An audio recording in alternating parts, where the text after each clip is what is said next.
이제 북한 인권 문제 좀 들어가겠습니다. 위원님께서 지난 12월에 인권 세미나를 하셨죠. 예. 그런데 그 인권 세미나 같은 것만 갖고 인권 문제를 해결할 수는 없지 않습니까? 제가 지금 지금 무슨 문제가 있냐면 인권재단이 해체 위기에 놓여 있습니다. 그리고 북한 인권운동을 하던 탈북자들이 활동이 지금 다 제약을 받고 있고 탈북자들의 생존권까지도 지금 위협받고 있는 상황이거든요. 이 상황에 대해서 위원님 어떻게 대처를 해야 될까요? 제가 그 원내 수석할 때 네. 제일 잘한 일 중에 하나가 북한 인권법을 통과시킨 거예요. 네. 그 당시에 민주당은 11년간 좌파들은 북한 인권법 개정에 대해서 인권자도 못 꺼내겠어요. 북한 인권을. 아예 상정조차도 못 하겠다고. 네. 그래서 심재권 그 당시에 그 외통위원장을 중심으로 엄청난 반대가 있었지만은 아무튼 박근혜 정부에서 11년 만에 북한 인권법을 이제 그렇죠. 통과시켰는데 두 번째, 그게 지금 실행이 안 된단 말입니다. 그게 박근혜 정부는 그 실행을 했는데 문재인 정권 돌아가지고 북한 인권센터 폐쇄시켜 버렸어요. 그렇죠.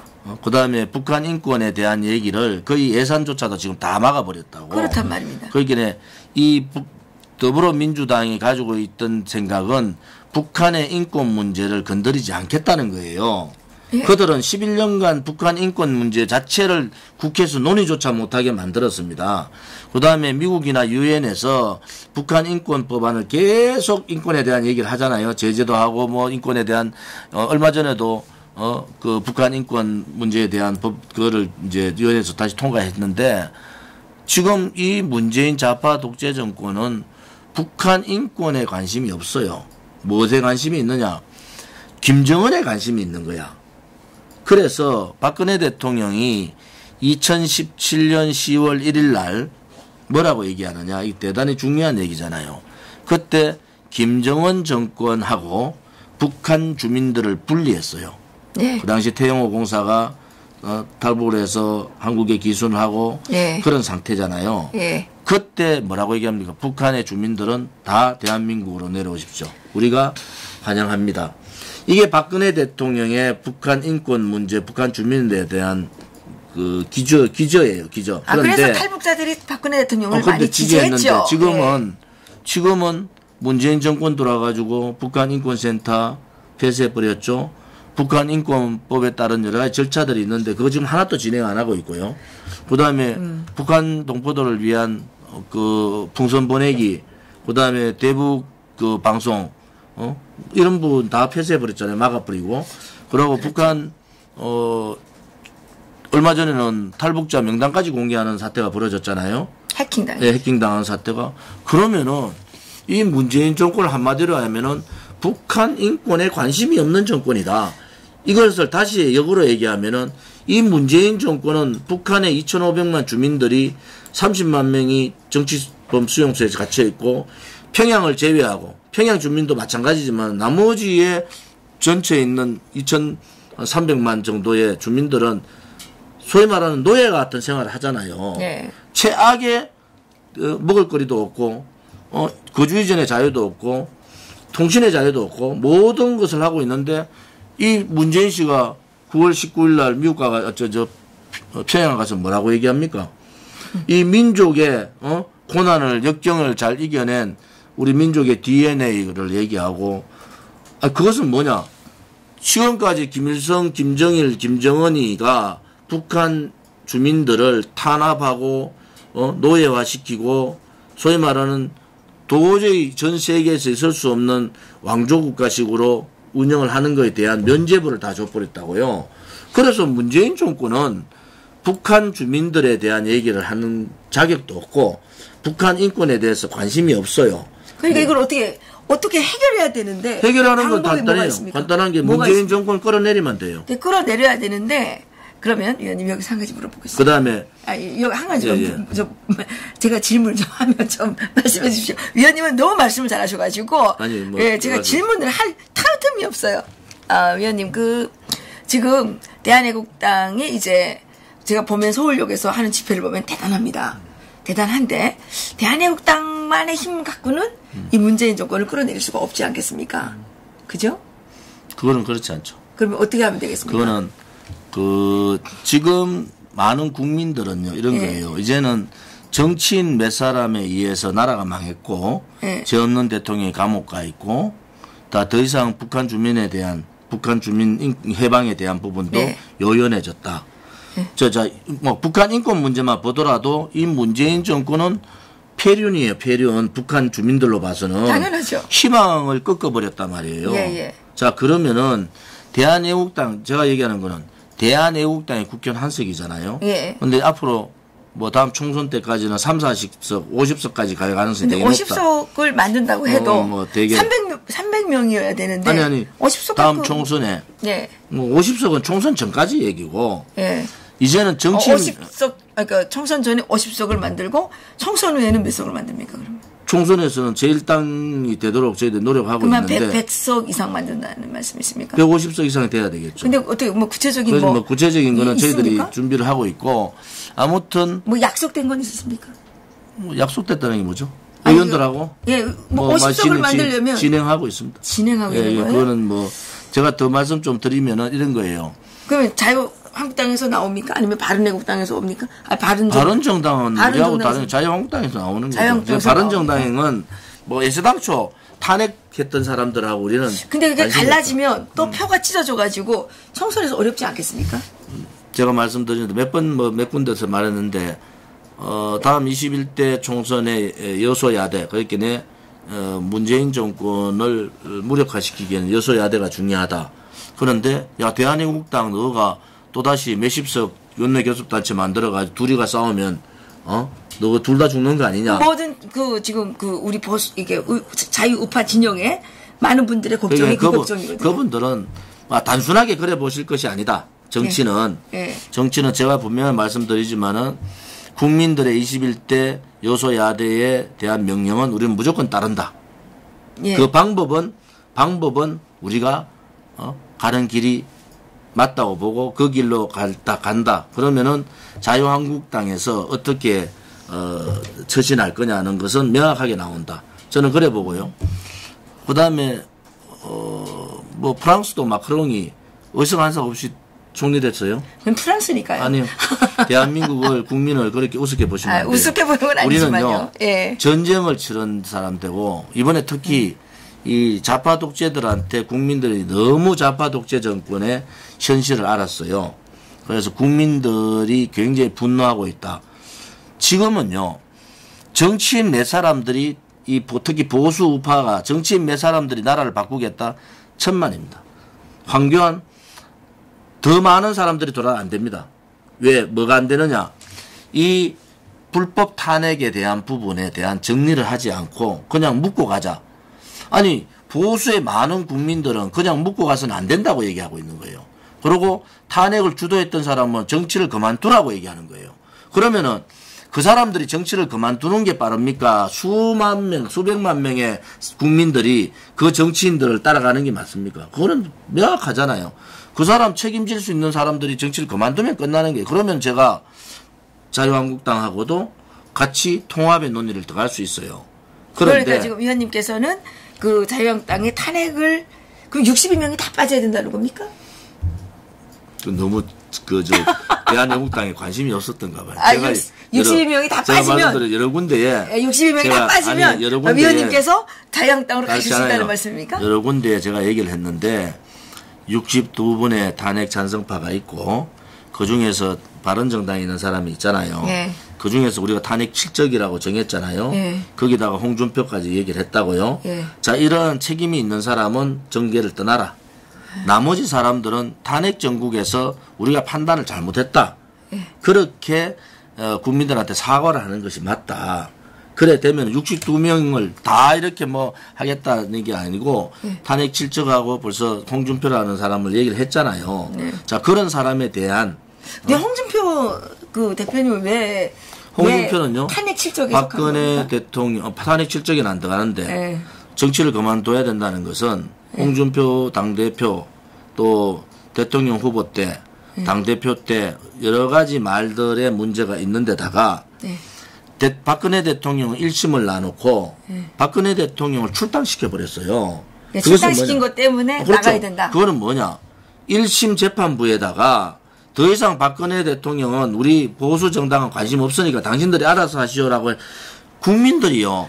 보수 국민들이 거기에 대해서 굉장히 울분하는 겁니다. 그래서 그런 부분에 대해서는 홍준표 대표도 좀 책임질 부분 책임을 져라. 자기가 뭐 지금 이 사람 저 사람 홍카콜라 해가 하는 그 의미가 없다. 국민들은 홍준표라는 사람에 대해서 벌써 평가가 끝나버린 거다. 그래서 홍준표라는 사람도 이제는 정계에서 전면에 그래도 지금 인기가 높지 않아요. 인기 높는 사람이 23% 없습니까? 네?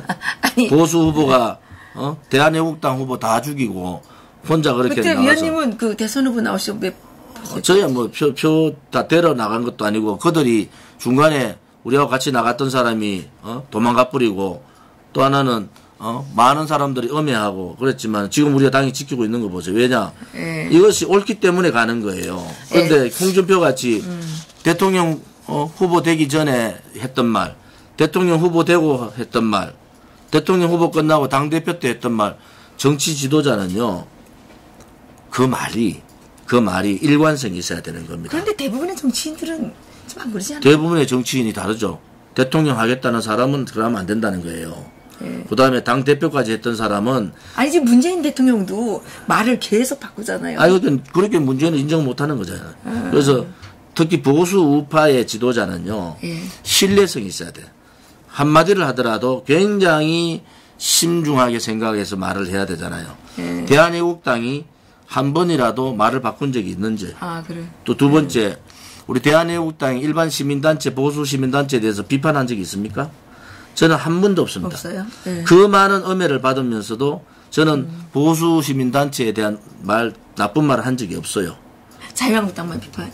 자유한국당, 그 다음에 더불어민주당. 더불어민주당. 저는 뭐 좌파들이니까 가로바뀌고 또 자유한국당은 보수 우파로서의 역할을 못하고 있다. 못하기 때문에 비판을 그다음에 거죠? 그 하는 행태들이 뭐 좀 비겁하잖아요.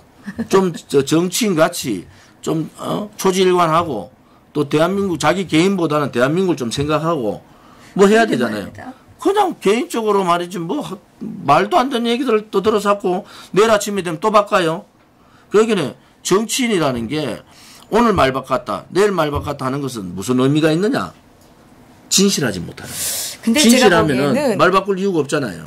그 우리 국회의원님들도 그렇고 대한민국의 그동안 자유우파에 계시는 분들이 그 자유민주주의 시장경제 체제에 대해서 너무 이렇게 좀 무관심했거나 그래서 좀 그 어떤 의지가 좀 약했던 게 아닌가. 그 원인이 어디에 있느냐. 이 박사님이 잘 보시죠. 제가 보기에는 이승만 대통령이 건국 대통령이지 않습니까? 근데 이분에 대해서 너무 능력을 했어요. 어떤 때 젊은 세대들은 사실 이승만 대통령이라는 분이 계셨는지 사실 모르는 상황이고, 그래서 저희 이 단체에서 이제 이승만 학당도 만들었었고, 지금은 또 자유통일 칼리지도 만들고, 제가 생각하는 통일이라는 건 뭐냐. 그 이승만 대통령께서 48년 8월 15일에 만들었던 그런 자유민주주의 시장경제 체제를 북한에다 만드는 거다. 그게 통일이다. 저는 이렇게 생각을 하고 있습니다. 지금 저희들이 이 박사께서 말씀하신 게 맞는 얘기인데, 우리 당에는요, 그 전직 대통령의 존영이 세 분이 있어요. 이승만 대통령, 박정희 대통령, 박근혜 대통령. 이 세 분이 자유민주주의 또 자유민주주의적 통일, 반공을 이룰 수 있는 대통령이었고 또 그렇게 기조를 가져왔던 분들이다. 그래서 이승만 대통령이 하고자 했던 건국정신, 1948년 8월 15일이 건국절이고 그게 건국 100주년이 70주년이 맞잖아요. 그렇죠. 그런데 이 좌파 정권은 그걸 인정을 못하는 겁니다. 그때부터 좌우는 갈라져 있었잖아요. 좌우는 갈라졌는데 지금 우리가 대한애국당이 그렇게 이승만 대통령의 존영을 걸어놓는 이유 중에 하나는 이분은 대한민국 건국 대통령이라는 거예요. 그렇죠. 그다음에 자유민주주의 시장경제를 대한민국에 가져온 대통령으로서 이분이 생각했던 그 일들이 너무나 옳았다. 그래서 우리는 매 집회마다 이승만 대통령, 박정희 대통령, 박근혜 대통령, 고초를 당하고 있는 박근혜 대통령에 대한 경례를 합니다. 그것은 뭐냐? 이승만 대통령의 자유민주주의적 사상, 그 다음에 박정희 대통령의 이 소위 말하는 반공, 부국강병 사상, 그 다음에 그렇죠. 박근혜 대통령의 자유통일 사상, 이 세 분의 이 사상을 우리 대한애국당은 받들겠다고 하는 거예요. 그렇군요. 그래서 그럼 공산주의에 대해서 아주 철저하죠. 우리는 공산주의. 그 다음에 미국에 대한 한미 동맹을 강화해서 김정은을 제거해야 된다라고 오늘도 내가 최고위원회에서 얘기했는 게 이 한미 동맹을 강화하지 않으면 대한민국은요. 미군이 철수하게 되면은 어떠한 상황이 전개될지 모르는 상황이 간다. 그래서 한미동맹을 놓을 수는 없는 거예요. 이 한미동맹에 지금 좌파 독재 정권은 대부분이 반미주의자들이다. 왜 그렇습니까? 제가 미국에 그 사람들은 역사가 공산주의를 추종하기 때문에 아니 역사가 좌파들의 논리는 1948년, 1945년 우리가 광복되는 그 시점부터 좌우 논쟁이 있었잖아요. 근데 지금 현재로 봐서는 이 좌파 지금 소위 말하는 문재인 좌파 독재 정권의 행태는 반미주의에다가 자유라는 글자를 빼버리고 지금 북한의 적주적의 표현도 뺀다는 것은 이 정권은 대한민국의 현재의 우리 대한민국 국민으로 봐서는 맞지 않다. 그렇죠. 그래서 한 80%의 국민들이 그 부분에 대해서 물어보면 다 반대할 거예요. 그런데 민노총에 의한 장악된 언론 방송들이 이러한 진실을 알리지 않는단 말이에요. 이것을 공정하게 알려야 되는 것이 언론 방송의 보도의 태도잖아요. 공정성이 있어야 되잖아요. 그렇습니다. 그런데 지금 예를 들어 태극기 집회가 우리가 100차, 101차, 102차까지 했거든요. 그렇게 많이 하셨습니까? 102차까지 지난주가 102차를 했는데 작년에 100차까지 했어요. 2년. 우리가 1년 매주 토요일은 빠지지 않았고 한 번도. 그 다음에 이슈마다 평일날 하는 집회가 있어요. 그래서 우리가 5월 달부터 시작을 해서 집회를 하기 시작해서 지난 12월 30일이 29일이 100회 집회를 했어요. 100회요. 이번에 지난주가 102회 집회를 했는데 이것은 만약에 언론 방송이 공정하게 몇만 명이 나오는 집회를 보도를 했으면은 지금 어떻게 됐겠습니까? 문재인 정권이. 그런데 이 언론 방송이 언노련이나 이런 사람들이 민노총에 장악된 언론 방송이 공정 보도를 하지 않았다고. 그러면은 백두칭송위원회라고 뭐 50명, 100명 모이가 하는 집회는 보여줘요. 태극기 집회 수만 명이 가는 태극기 집회는 안 보여주잖아요. 이건 언론 방송 해야 될 일이 아니다. 근데 정말 저는 그 대한애국당 집회는 이제는 그 기네스북에 좀 올라야 되지 않을까, 노벨 평화상을 좀 신청해야 되지 않을까, 이런 생각을 많이 합니다. 대한애국당이 가는 길은 무엇을 뭐 상을 받겠다. 아니 그건 아니지만 제가 볼 때 그 오랜 기간 동안 정말 그 평화적 시위를 하는 데 있어서는 정말 독보적이다. 이런 지금 말씀을 드리고 만약에요. 싶습니다. 대한애국당이나 태극기 애국 국민들이 없었으면 어떻게 됐겠습니까? 김무성이나 유성민이나 이러한 배신 정치를 했던 사람들이 정치 전면에 벌써 다 나와 있을 거예요. 문재인 좌파 독재 정권은 이 우파를 우습게 보고 그냥 자기들의 공포 정치, 강압 정치를 그대로 갈 겁니다. 지금 그대로 가고 있잖아요. 지금 그래도 저항 세력들이 있으니까 좀 주춤주춤하잖아요. 그 다음에 지금 대통령 탄핵했던 사람들은 대통령이 뇌물을 먹었다고 이런 거짓말들 하는 거. 지금 박근혜 대통령이 누구한테 돈 받았습니까? 한 푼 돈 받은 사람도 없고 돈 준 사람도 없어요. 그런데 어느 자유민주주의가에서 뇌물 한 번 받지 않은 대통령이 33년을 받는 형을 받는 그런 나라가 어디 있습니까?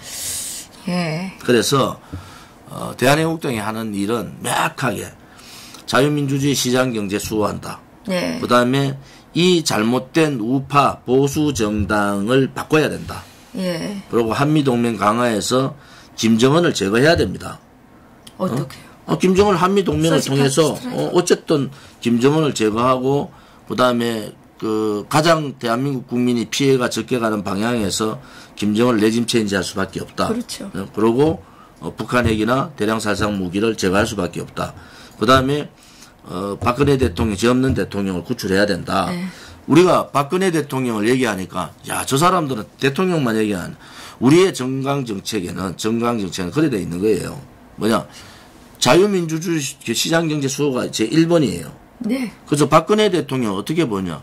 그동안 박근혜 대통령이 했던 그 보수의 정책, 대한민국에 대한 우파의 정책, 또 시장경제나 자본주의에 대한 정책이 다 옳았다는 거예요. 그러면 그 정책을 우리는 지지한다는 거예요. 네. 그래서 그러한 부분들을 대한애국당이 가는 길이다. 그래서 우리가 앞으로 갈 길에는 야합이나 타협 이런 거 안 합니다. 제가 한 두 가지 좀 제안 드리고 싶은데 괜찮으실까요? 네. 심각하게 얘기하시는 거예요. 그건 아니고요. 이제 대한애국당이 앞장서시겠다 그랬는데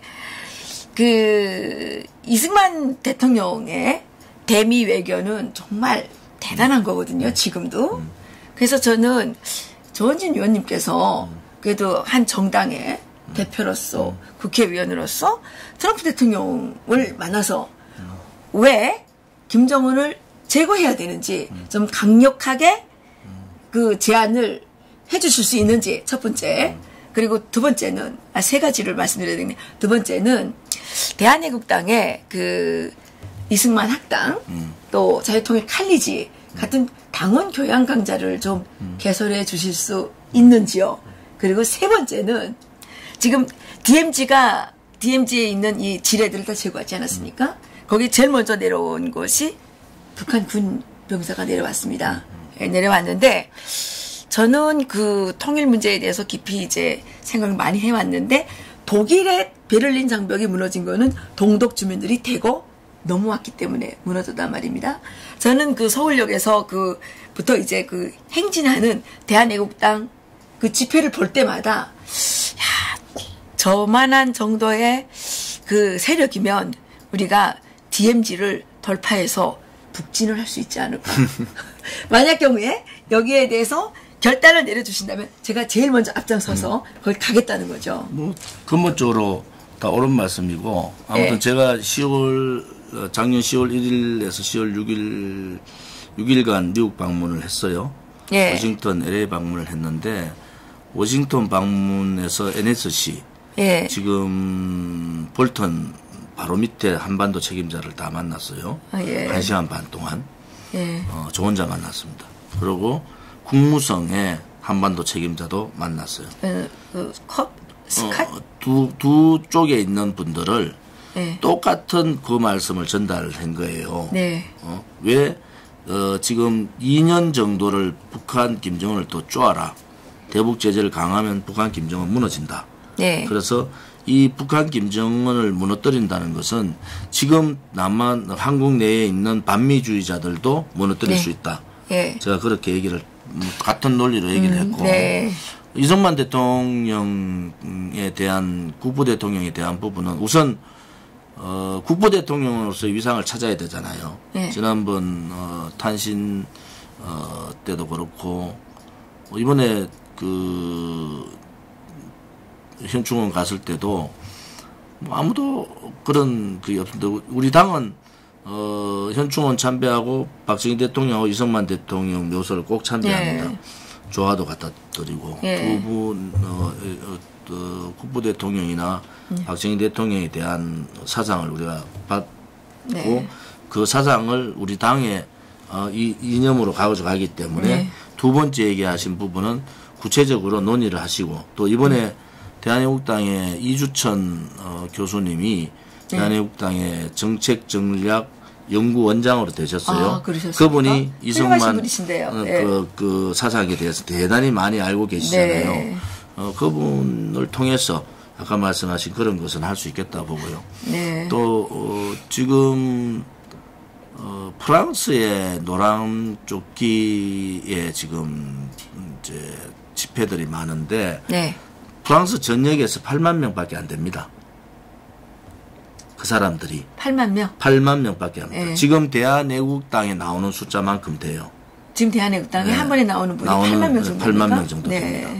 그러면은 자, 이 대한애국당은 비폭력을 하지 않습니까? 그죠? 그렇죠. 비폭력 집회를 한다. 네. 그래서 우리는 비폭력 집회를 할 겁니다. 네. 언제까지?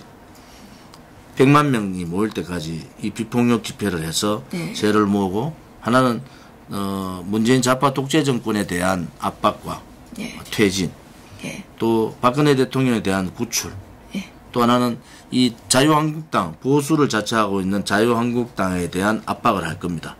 예, 자유한국당 국회의원이 100몇십 명 있지만은 과연 이 2년 동안에 좌파 독재 정권 2년 동안에 뭘 했는가? 여기서 국민들이 이탈이 생긴 거잖아요. 자유한국당이 잘하면 대한애국당이 각광을 받을 필요가 없죠.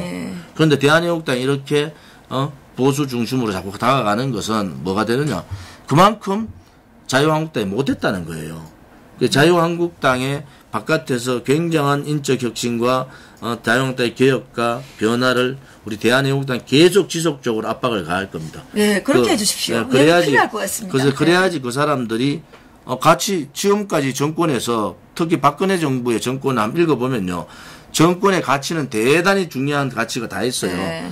그것을 일을 하는 사람들이 배신하고 대한민국을 배신하고 자유민주를 배신하면서 이런 문제가 생겼다.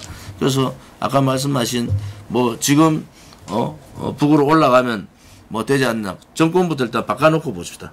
정권을 바꾸면 올라가시겠습니다. 그렇죠. 그건 그렇습니다. 정권부터 바꿔놓으면은 뭐 통일의 길도 그렇게 멀지 않았다 이래 보는 거죠. 그러면 그 자유통일 칼리지에 그 대한애국당 당원들을 좀 보내 그거는 우리 있겠습니까? 저 사무총장하고 협의하시면은 충분히 가능할 겁니다. 가능하실 우리가 공지를 하면은 많은 당원들이 참여하실 수 있습니다.